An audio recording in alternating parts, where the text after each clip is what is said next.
வணக்கம். செல்வகுமாரின் மாலை வானிலை ஆய்வறிக்கை. அதிகாரப்பூர்வ வானிலை அறிக்கைக்கு இந்திய வானிலை ஆராய்ச்சித்துறை அறிக்கையை பார்க்கவும். 2025 டிசம்பர் 29 திங்கட்கிழமை மாலை ஆய்வறிக்கை.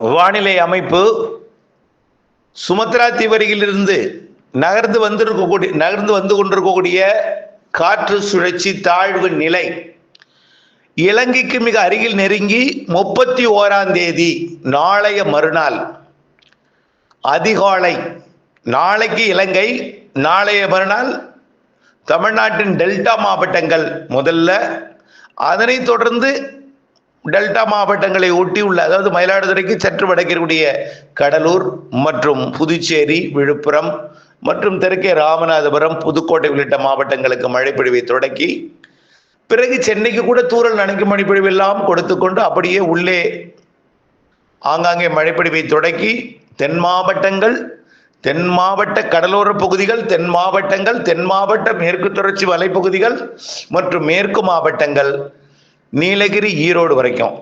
இதுல இடையில நாமக்கல், கிருஷ்ணகிரி, தர்மபுரி, சேலம் இதை மட்டும் கொஞ்சம் ஒதுக்கி தூறலை கொடுத்து விட்டு பிற எல்லா மாவட்டங்களையும் ஆங்காங்கே நனைக்கும் மழை, லேசான மழைப்பொழிவை 31 மற்றும் 1, 2ஆம் தேதி 3 நாள்.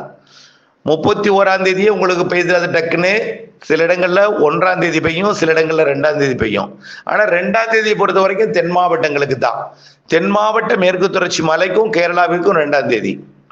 3 நாளும் தென் மாவட்டங்களுக்கு உண்டு. 31ஆம் தேதி தென் மாவட்ட மேற்கு தொடர்ச்சி மலை, 1ஆம் தேதி தென் மாவட்ட மேற்கு தொடர்ச்சி மலை, 2ஆம் தேதி தென் மாவட்ட மேற்கு தொடர்ச்சி மலையும் கேரளாவும். 31ஆம் தேதி 1ஆம் தேதி கடலோர மாவட்டங்கள் மற்றும் தென்கடலோரம் உள்பகுதிகள், மேற்கு தொடர்ச்சி மலை மாவட்டங்கள், மேற்கு மாவட்டங்களுக்கு 1ஆம் தேதி தான் கூடுதல் வாய்ப்பு. சார், எந்த மாதிரி இன்னைக்கு வரைக்கும் காட்டல, உண்மைதான், எதுவும் காட்டல. கொஞ்சம் கொஞ்சம் காட்டிருந்தது கூட காட்டப்படவில்லை.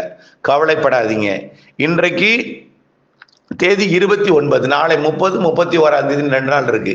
இன்னும் நிறைய உங்களுக்கு பிரச்சனை. 31ஆம் தேதி அன்றைக்கு எல்லா புள்ளி விவரங்களையும் அறிவித்து வடகிழக்கு பருவமழை நிறைவடைந்து விட்டது, இனிமேல் குளிர்காலம், இவ்வளவு மழை பெஞ்சிருக்கு, இவ்வளவு பற்றாக்குறை பெஞ்சிருக்கு அப்படின்னு அவங்க சொல்லுவாங்க. அப்படின்னு அறிக்கை வரும். அது இயற்கை. ஏன்னா டிசம்பர் மாதம் 31ஆம் தேதி வடகிழக்கு பருவமழை புள்ளி விவரத்தின் அடிப்படையில் நிறைவடைந்துடும். ஆனால் வடகிழக்கு பருவமழை எப்போதுமே ஜனவரிலையும் தொடரும். சில வருடங்கள் பிப்ரவரி முதல் வாரம் வரைக்கும் கூட தொடர்ந்து இருக்கு. இந்த வருடம் டிசம்பரில் பெய்ய வேண்டிய மழை ஜனவரியில் கொடுக்க இருக்கிறது. நான் அடித்து 100% உறுதியா சொல்வேன். அது வரைக்கும் உங்களுடைய நம்பிக்கை வேண்டும், நம்பிக்கை வேண்டும்.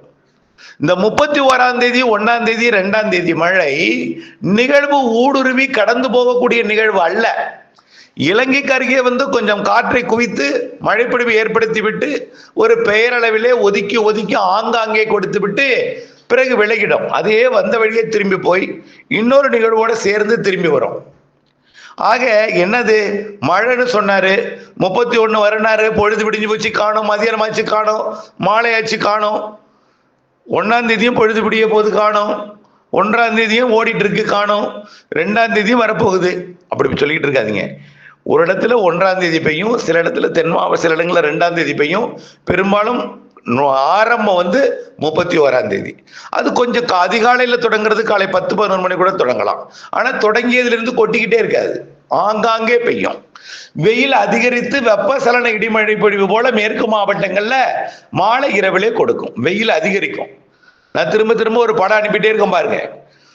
வழக்கத்திற்கு அதிகமான வெயில் வரப்போகுது. வழக்கத்துனா கோடை வெயில் மாதிரி இல்ல.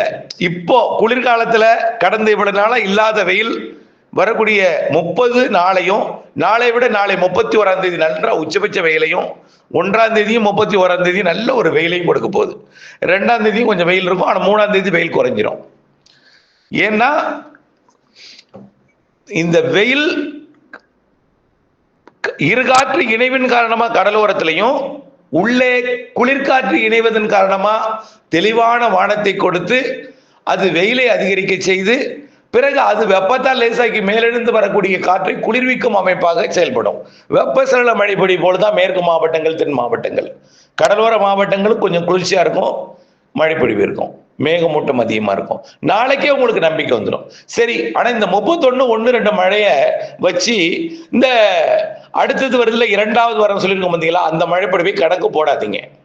அது வேற, அது கடக்கக்கூடியது, அது வேற. திரும்ப திரும்ப அதான் சொல்லிட்டே இருக்கேன்.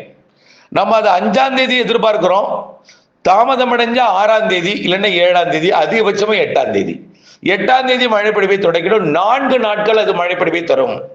இந்த 31ஆம் தேதி, 1ஆம் தேதி, 2ஆம் தேதி மழைப்பொழிவை வச்சுட்டு சோறிட்டு போகுது, நினைச்சிட்டு போகுது, பெருசா பெய்யினாரு. அப்ப வந்து ஜனவரியில 8ஆம் தேதி வருதுன்னு சொன்னாரு. அதை விட பெருசா இருக்கும், இதை விட குளிர் வந்துடும். அப்போ இதுதான் இப்படி இருக்கு, அப்புறம் 8ஆம் தேதி இதை விட குளிர் அதிகமா இருக்கும் அப்படின்னு நீங்க பேசுவீங்க மனசுக்குள்ள. அது வேற, இது வேற. அது வலுவானது, அதுதான் நாம எதிர்பார்த்து ஊடுருவி செல்லக்கூடியது. இவ்வளவு நாள் காத்திருந்து காத்திருந்து கடக்க போகுது. கண்டிப்பாக 8ஆம் தேதிக்கு மேல், பொங்கலுக்கு முன் இடைப்பட்ட நாட்களிலே 4-5 நாட்களுக்கு நல்ல மழைப்பொழிவை தமிழ்நாட்டுக்கு கொடுக்க போகிறது. அது வடகிழக்கு பருவமழை பற்றாக்குறையை, சராசரியை கூட்டி கொடுக்கும். சார், 31ஆம் தேதியோட வடகிழக்கு பருவமழை புள்ளிவிவரம் நிறைவடைஞ்சிடும். ஜனவரி 1ஆம் தேதியிலிருந்து குளிர்கால மழைன்னு ஆரம்பிச்சையும். நமக்கு எப்ப பெஞ்சா என்ன? டிசம்பர் 31ஆம் தேதி பெஞ்சா என்ன, இல்ல ஜனவரி 15ஆம் தேதி பெஞ்சா என்ன? நமக்கு தேவை மழை. ஆகவே வடகிழக்கு பருவமழை ஜனவரியில் கண்டிப்பாக பொழியும். அடுத்தடுத்த நிகழ்வு இருக்கிறது என்பதில் எந்த மாற்றமும் இல்லை. அடுத்தடுத்த நிகழ்வு ஜனவரி 2வது வாரம் ஒரு நிகழ்வு, 3வது வாரம் நிகழ்வு, 4வது வாரம் நிகழ்வு இருக்கு. பொங்கலுக்கு முன் ஒன்று, பொங்கலுக்கு பின் ஒன்று, குடியரசு தினத்தில் ஒன்று. சார், நான் எந்த இதையும் மாத்தல. என்ன சார் இப்படியே சொல்லிட்டே இருக்கீங்க, மழை வந்த பாட காணோம் சொல்லுவீங்க. என்ன சொன்னங்கிறது அப்படியே திருப்பி ஒரு திரும்ப நினைவுபடுத்த விரும்புறேன். கடந்த டிசம்பர் மாதம் 13, 14ஆம் தேதியில குளிர் வாட்டியது, மதிய நேரத்தில் கூட நடுக்கியது. மழை வரும் மழை வரும்னு சொன்னோம். 16, 17, 18 பெய்தது. அப்ப பெய்யும் பொழுது உங்களுக்கு என்ன வந்துச்சு? ஆகா, குளிர் வந்தாலும் பனி வந்தாலும் மழை வரும்னு ஒரு நம்பிக்கை வந்துச்சு இல்ல? அந்த நம்பிக்கை அப்படியே நீங்க வச்சுக்கணும் அப்படின்னு சொல்லியிருந்தேன். அப்புறம் என்ன சொல்லியிருந்தேன்? 10 நாட்களுக்கு இடைவெளி இருக்கு, நிலக்கடலை விதைக்கிறதுக்கு தயாரா இருங்க. என்னென்ன சொன்னோம்? விதைச்சிருங்க, ஆனா மழை முடிஞ்ச உடனே விதைச்சிருங்க. சரியா உங்க முளைப்புக்கு 10 நாள் ஆயிடும், வந்துடும். ஆனா இந்த 16, 17 மழை பெய்யும் பொழுது கூடுதலாக பெஞ்சா கொஞ்சம் காயறது லேட் ஆகும். அப்போ உங்களோட சூழ்நிலை. ஆனால் 10 நாள் கழித்து மழை வந்துடும். 28ஆம் தேதி வரலாம், இல்ல ஒரு நாள் 2 நாள் தாமதம் அடையலான்னு சொன்னேன். அதுதான் இப்ப 31ஆம் தேதியா வருது. 28ங்கிறது 2 நாள் தாமதமா 31ஆம் தேதி வருது. ஆனால் அது கடக்க போறது இல்ல. கடக்காமல் எட்டி இருந்து மழைப்பொழிவை கொடுத்து விட்டு மீண்டும் விலகி மீண்டும் தீவிரமடைந்து வந்துதான் கடக்கும். அது எப்போ?